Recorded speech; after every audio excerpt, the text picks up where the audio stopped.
All right. My name is John Hitzfelder, newly registered longshore worker here in Seattle. Been working at the waterfront since 2011. And I stand here today. I'm going to have to get this back to you and get it shut off. Grateful to the black community in the Bay Area. As you know, the Longshore ILWU on the West Coast shut down the entire coast on Juneteenth, all 29 West Coast ports, right? We did that for Black Lives. But we would not have had that power if Black Lives had not joined with us in our strike in 1934. The way the waterfront was in 1934 was that it was split up, black and white. Mostly just white.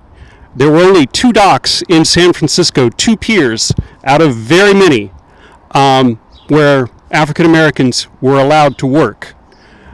Most of the rest of the coast was white only.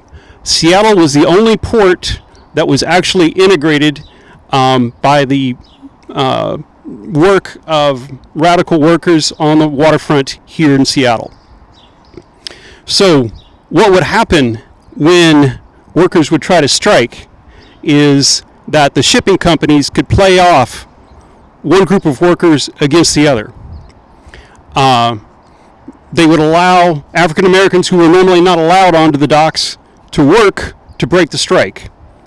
The ports were also separate. There was not one contract for the whole coast, whether we were even lucky enough to have contracts. So shippers could simply move cargo to the other port. So we were divided every which way. So in 1934, when the union started to network up and down the coast to prepare for this strike, they had 3 demands. One was that they wanted one contract for the entire coast.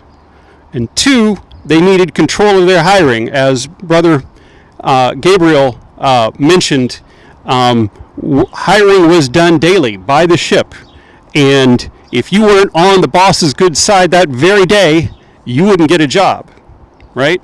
So they wanted union control of hiring.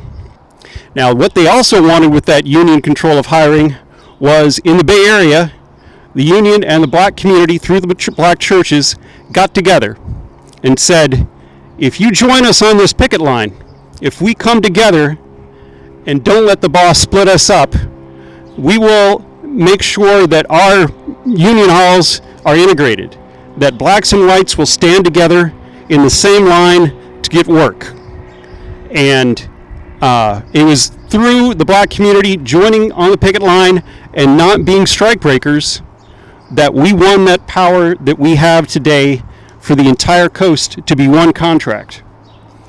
That's how we have the power to shut down between $500 million and $2 billion of commerce in one day when we stop work.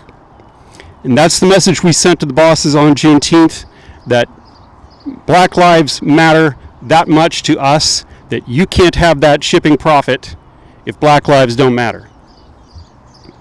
Now, on the East Coast, they weren't so smart. And except for a few ports, I believe Philadelphia was one, they had separate black and white locals through most of the coast. They called them Jim Crow locals.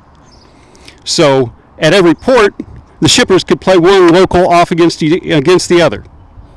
And because of that, they don't have nearly the power that we have still, because they weren't integrated until affirmative action in the 70s. And the legacy of that has still held the East Coast Longshore back, whereas the ILWU on the West Coast, thanks to that, have much more power together. Now, Leith, if you have that phone that I can...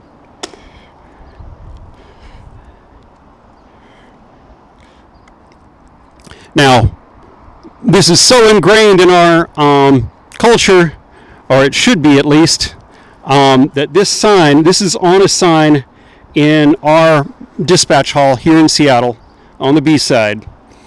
This is the 3rd guiding principle of the International Longshore and Warehouse Union. Workers are indivisible.